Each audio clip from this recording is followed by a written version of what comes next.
So it's now been 4 seasons since the Lakers won the 2020 championship in the bubble, and I gotta be real, and Lakers fans, I'm sure you're feeling it. It's been a tough 4 years for them ever since this moment.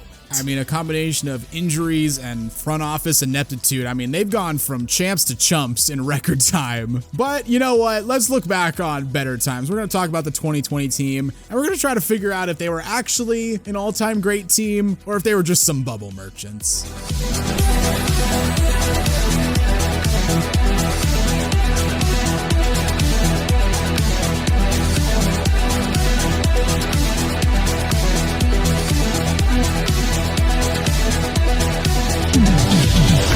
Before we start talking about the 2020 Lakers, please give the video a like, subscribe to the channel, and hit the notification bell so you never miss out on any new videos. So let's recap the 2020 season first before we kind of do our analysis. The Lakers added LeBron in the summer of 2018, but it was a very young Lakers team. You know, they had like Kuzma, Josh Hart, we're adding Lonzo, Brandon Ingram, very young team around LeBron. They were still pretty good to start the season, but LeBron had that groin injury, completely threw things off. Lakers missed the playoffs. They fired Luke Walton, or I guess the report was they mutually parted ways. But they fired him. Yeah. He got tarmacked. Yeah. I mean, it wouldn't be the first time it happened to someone in LA, so. Lakers hire Frank Vogel, and then after months of rumors, they acquire AD, but goddamn, it took a haul to get Anthony Davis in a Lakers uniform. Yeah, Lonzo Ball, Josh Hart, DeAndre Hunter, Brandon Ingram, and 3 first-round picks. Kind of feels like in hindsight, this was like the first big like haul trade we had really seen since like that KG Pierce trade back in the day. Obviously, it's out of control now. Teams are just throwing away first-round picks like they're nothing. But I mean, look, AD was probably the best young player in the NBA at the time. He's a perfect fit next to LeBron. So if you're the Lakers, you make the deal 10 times out of 10. And we got to give the Lakers front office credit, at least for this summer, because not only did they make that move, instead of going out and getting a third star, getting a Kemba Walker type guy, they just smartly filled out the roster. They added Danny Green, DeMarcus Cousins. Unfortunately, he'd get injured, but still a pretty good signing for the cheap. JaVale, Quinn Cook, Jared Dudley, Rondo, Avery Bradley, picked up Dwight Howard back when he still had a little bit left, gave Caruso a longer term deal after he was a two-way guy. Credit to the Lakers front office for making smart moves. Haven't seen a lot of them since. I was going to say they burned up all their good moves in one summer. Because boy, they have not made a lot of great moves since then. I mean, Austin Reeves and is that it? Rui's okay. The D'Lo trade at that one trade deadline was decent. Yeah, that's about it. Now on to the actual season. The Lakers, of course, had to play the Clippers opening night. Everyone wanted to see it. Paul George was out. Clippers still win, but Lakers really turned it up after that. They won 17 of their next 18 games. Frank Vogel was named Western Conference Coach of the Month in November. And by mid-December, after beating the Hawks, this Lakers team improved to 24-3, tied with the best record in the league.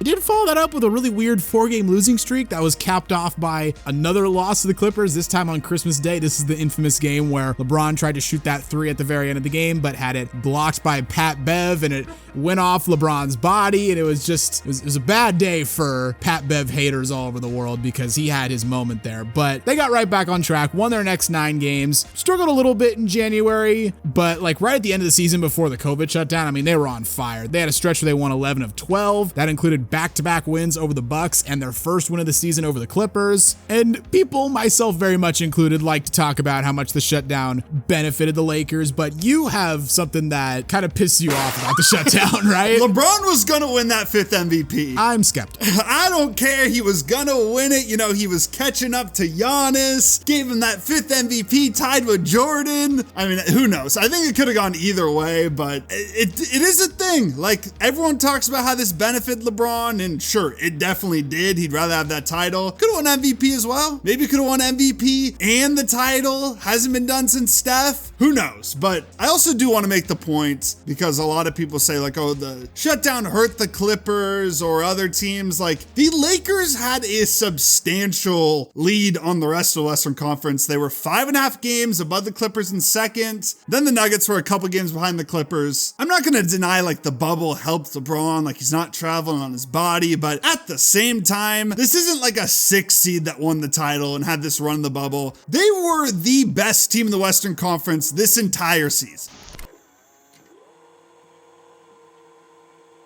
And onto the bubble, the Lakers were kind of trash in their couple regular season games they had to play, but I mean, they'd all but locked up the first seed, so really no need to go all out. Did beat the Clippers in their opening game, but followed that up going 2-5. Who cares? So they were matched up, of course, with the Blazers in the first round. Probably a tougher 8th seed than you'd see in most years because you still have Dame, you still had CJ. The Blazers had kind of just underperformed the entire year, but we had gotten Nurk back from injury, signed Melo midway through the season, took game 1 off the Lakers, had all the momentum in the world, and then the Lakers basically just bodied us for the rest of the series. Yeah, I mean, LeBron usually dominates the Blazers, and AD especially. I don't know what Nurkic did to him, but dude always just destroys Nurkic, and I mean, that's what he did for the rest of the series. They won game 2, 111-88. Game 3 was close, but LeBron and AD combined for 67. And then game 4, I remember we were watching this in my basement. Lakers already up by a ton. LeBron pulls up for that layup 3 to put them up, I think, 38 points. Yeah, and we're like, okay, let's head out. Turn off the TV. It's the middle of COVID, there's nothing better to do. No. Literally nothing better to do. And we were like, we can't watch this anymore. Game 5, even without Dame, we kept it close, but the Lakers win. So they're off to the second round. They're playing against the Rockets, who, lest we forget, were in the middle of their no center experiment. That'll work swimmingly against Anthony Davis. God, I imagine AD going into this series just licking his chops at the thought of Robert Covington guarding him in the post. Yeah, game 1, though, just kind of like last series, the Rockets did win. Harden, Russ, and Eric Gordon combined for 83. They get the win, but then once again, like round 1, they just dominate. LeBron and AD dominate game 2. Lakers win. They combine for 62 in game 3. They win by 10 to take a 2-1 lead. In game 4, Rockets hold LeBron in check. I mean, they still had perimeter defenders, but AD drops 29-12. 6 players for the Lakers score in double figures. And then in game 5, once again, 6 players score in double figures, and they beat the Rockets 119-96. Was this Rockets team great? No, but I think they're like a decent challenge for a second round team, like a second round first seed. Russ was coming back from that injury. It has to be noted.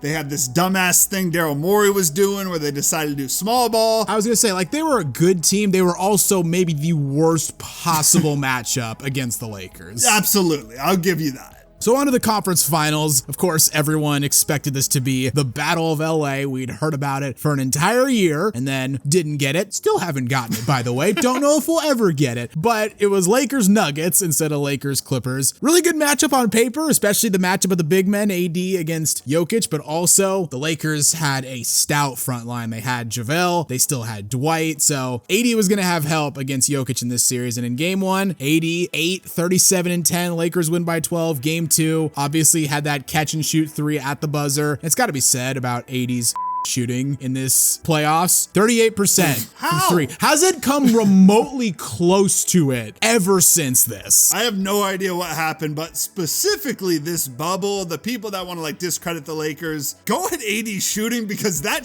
made no sense. Hasn't happened anywhere outside of Orlando, Florida. Yeah, it never will. Game 3, though, the Nuggets were much better. They only led by 2 after the first quarter, but they extended the lead to 10 by halftime. Got the lead up to as much as 20, but they nearly did choke. The Lakers battled back. They got down to as close as 3. Nuggets hold on, though, and win 114-106. And then game 4, it was back and forth all night long. Lakers barely hold on. They win 114-108. LeBron and AD combined for 60. And then in game 5, LeBron and AD just completely eat. LeBron drops 36, 16, and 10. AD puts in 27, and the Lakers are on to the NBA Finals.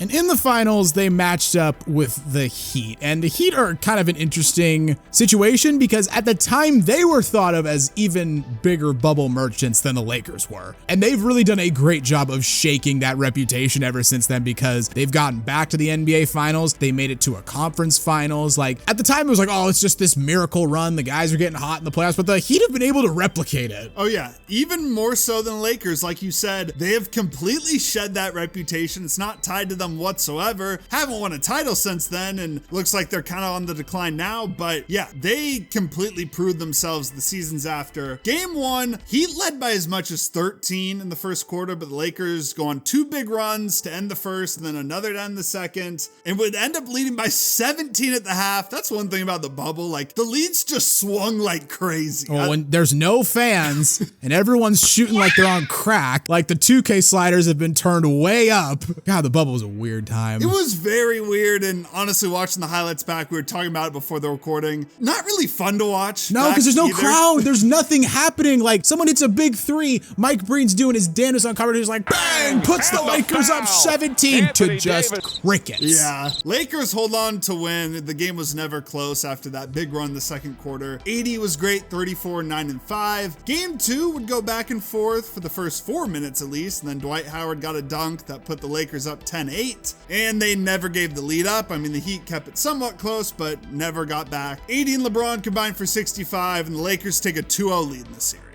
In game 3, just like game 1, the Heat built a lead up in the first quarter. This time they led by 13. Lakers clawed it back though. They got it down to 3 at the end of the first thanks to a 3 from Kuzma at the buzzer. Both teams went back and forth in the second, and eventually the Heat would take a 4-point lead going into halftime. Started to pull away a little bit, got the lead up to 12 in the second half. Lakers refused to go away though, actually took the lead back early in the fourth, but Jimmy Butler, 40-point triple-double. Heat weren't losing this game, but they were gonna lose game 4. It was close throughout. Lakers were able to pull away at the end though, and of course again we got to go back to 80 shooting. Hits a dagger 3 on Bam. God damn, if 80 somehow kept this shooting up for like the rest of his career, he'd be crazy, because that's like the one major thing he's missing. But again, I don't know what was going on in Orlando, Florida. I don't know what was in the water or what, but he was shooting like crazy. And then game 5, when everyone kind of felt like the series was over, I mean, people were kind of already tuned out watching the NFL at this point. It was getting higher ratings. Credit to the Heat, because they did not go out easy. They led for basically all of game 5. Lakers still had a chance at the end though. Danny Green got the ball wide open for 3, misses it. Markieff Morris gets the rebound, and the dude just panicked.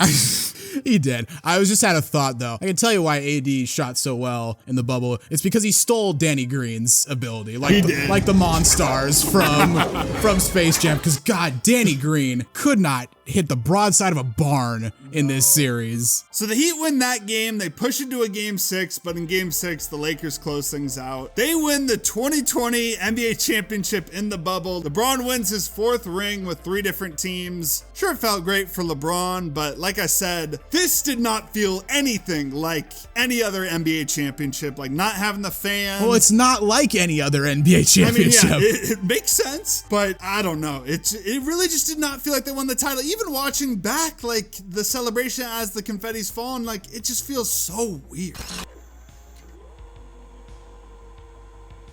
Yeah, and looking back on it with the benefit of hindsight, I mean, we can break down like by players. I mean, the players that the Lakers had on their team, I mean, KCP is probably the best example. And he was just thought of as like a whatever role player back then, and he's turned into one of the best role players in the entire NBA. I mean, yeah, the Magic just gave him that contract where he's getting paid $22 million a year, and that does not feel like an overpay. That kind of feels like fair value in the modern like NBA. Dude can hit threes. He's a great defender. The Lakers made just the horrific trade to send him out for Russ. God, that trade is just crazy looking back. They lost Kuz, a pick. I think because they got Russ, they couldn't re-sign Caruso. So that was so dumb, but KCP like is a good example to show like this roster had some depth to it. And you mentioned another one, Caruso. Oh, absolutely. I mean, he's shown himself to be valuable in the eyes of basically everyone except the front office of the Chicago Bulls. Traded him straight up for Josh Giddey. But yeah, Caruso, one of the best defensive players in the NBA. Kuzma, solid NBA player. I mean, he's kind of a black hole at times. You held back a laugh when you said that. I mean, he's solid. He's just got some things to him. Like I said, dude's a black hole. But Lakers are trying to get him back now, like trying to get back with him after they dumped him. And I just think top to bottom, especially on the defensive end, this was a solid roster. Is this an all-time roster that we're going to be like, oh, but could they beat the 2020 Lakers? Nope. No, it's not. They're just a good roster with a very good duo. I mean, LeBron, in my opinion, which of course, maybe not a fair opinion, he was the best player in the league this season. Maybe. Maybe not. I mean, you could say Giannis or Kawhi, that's about it. Maybe Steph, and then AD. You can't really put him lower than 5th. Well, ESPN put him at 2nd. That was ridiculous. I'm not going to defend that at all, but I think they had 2 top 5 players, the best player in the league, a lot of really good role players, players that fit their role. I think overall it was a good team, but at the same time, there were some things that they were massively helped by being in the bubble. Oh, what? You mean like that 4-month break they had off? For what? It was second oldest team in the NBA. Yep. Gets 4 months off to basically ensure that they come into the playoffs healthy. Now, to be fair to them, the regular season only had like a month left when the NBA shut down. So are AD or LeBron going to get injured in the final month of the season? Maybe not. At the time, this was kind of before LeBron at least had started getting really consistently injured. AD's always been injury prone, so maybe he gets injured. I don't know. And then, of course, AD shooting. I don't know what spell Mickey cast on him out in Disney World, but he has never even come remotely close to shooting as well as he did in the bubble. Lastly, we'll touch on the legacy. Really, the only legacy of this team is the bubble. Like, that's what they'll be remembered for. Maybe this is LeBron's last title. I mean, not maybe, most likely, all but sure this is LeBron's last title. It is. Give it up. Yeah, especially after that offseason. It's 100% his last title. So that will get brought up as like LeBron's last title. He won with the Lakers, whatever. Who knows how long it'll be till the Lakers win another title. That'll be mentioned. But as like their team as a whole, it's just the bubble. That's all they got. Nothing else really historic happened with this team besides it being in the bubble. I mean, the biggest problem for me is like, when do you ever go back and watch bubble highlights? Never, because it's just not fun. No. It does suck for them because it's just like wrong place, wrong time. I will say, like, I think the bubble obviously helped them, but at the same time, this was definitely the strongest the Lakers roster has ever been since LeBron got there. Yeah. And it's not even remotely close. So Lakers fans, I think, will always remember them fondly. My final point, I think this is the best thing I can say about them. If they're like a retro team in 2K32, I won't be surprised. I want to see it. I mean, just playing with LeBron, AD, kicking it out to KCP, it'd be fun to me. So let's see that happen. Ronnie 2K, get on that. So what do you guys think about this Lakers team? Where do you rank them among like the past 5 champions? Let us know in the comments below. If you enjoyed the video, please consider giving a like, and hey, while you're here, check out some of our other content as well. And don't forget to subscribe to Synthetic Sports.